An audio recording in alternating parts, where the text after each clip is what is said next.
Good evening, everybody. This is Nimrod from the Audio Couple. So I was quite lucky to have both the Mark Levinson preamps in my system for a while, just to decide between the two which preamp I prefer for my test setup regarding a solid-state preamplifier. So tonight I'd like to share with you a bit more information regarding the Mark Levinson 380S preamplifier. This is the one on top, and then the Mark Levinson 326S at the bottom over here. So first of all, you notice the difference in form factor.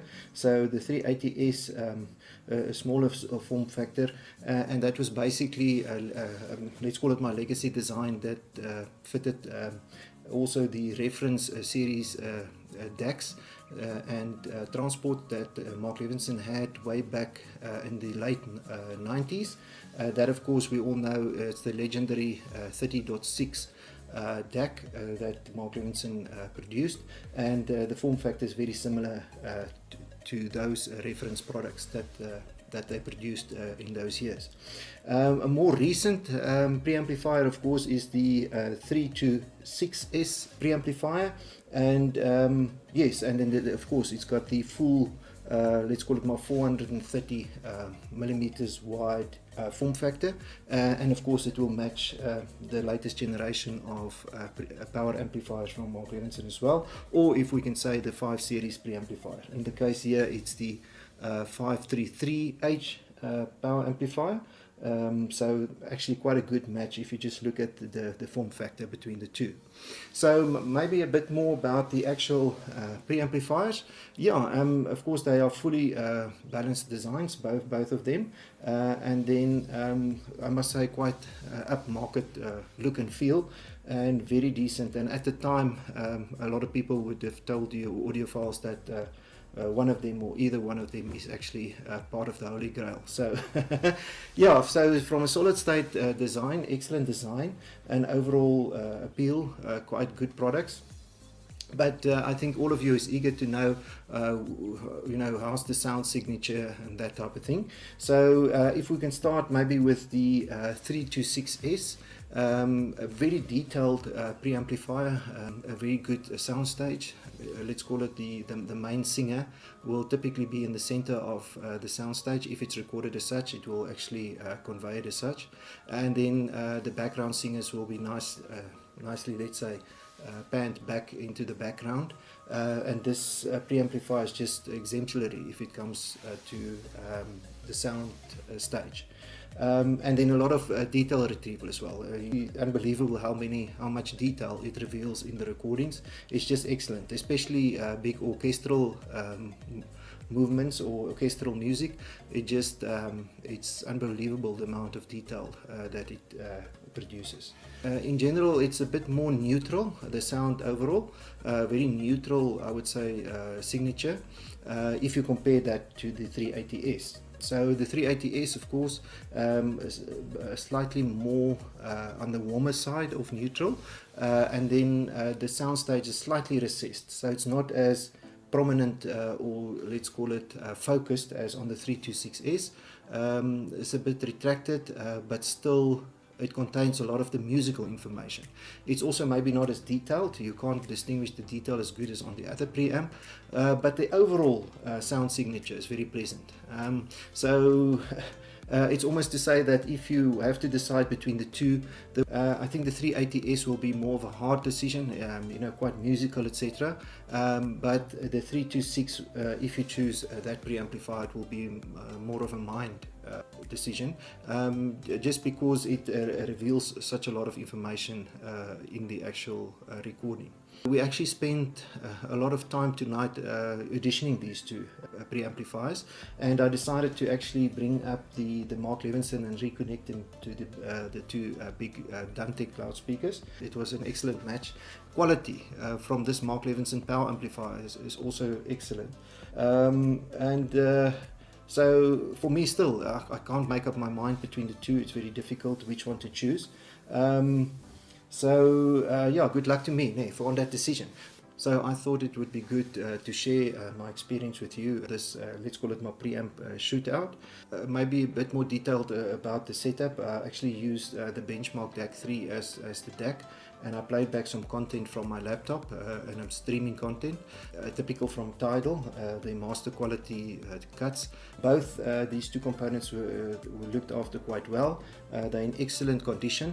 So as previously mentioned, the 380S is quite warmer, it's got a warmer tone to it, but still retaining a lot of the control, especially in the very deep bass category, but similar to the 380S, also bass very controlled, but not as warm, the overall signature, so, more neutral, and perhaps if you think about it, perhaps it's maybe a better choice in the sense of detail retrieval, but if you put music first, then the 380S is taking top spot.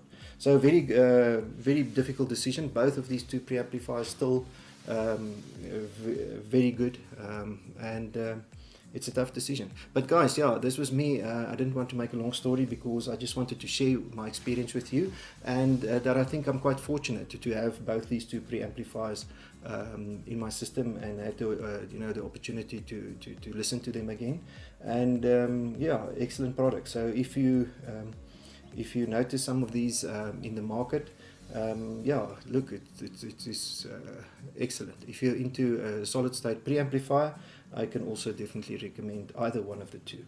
The one bit of more warmer signature, the other one more detailed, neutral, and open. Excellent soundstage, I must say. If you appreciate good soundstage, the 326S is definitely the one to go for.